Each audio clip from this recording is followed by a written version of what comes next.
గురువులు చిన్ముద్ర, దీనిని చిన్ముద్ర అంటారు. ఇట్లా చూపిస్తూ ఉంటారు. దాని అంతరార్థం ఎంతో ఉంది. ఈ జ్ఞానముద్రయే చిన్ముద్ర. ఇది జీవ బ్రహ్మైక్యమును సూచించే దివ్య జ్ఞానముద్ర.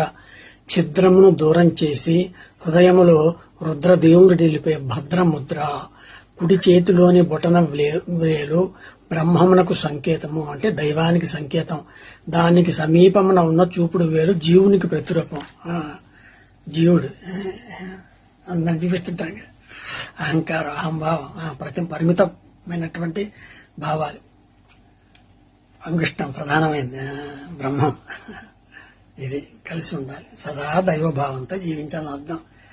ఈ మూడు త్రిగుణాలు, త్రియవస్థలు, త్రిశరీరాలు, రకరకాలుగా. ఇది మధ్యలో పూర్ణం, దైవం పూర్ణం, అనంతం, అఖండం.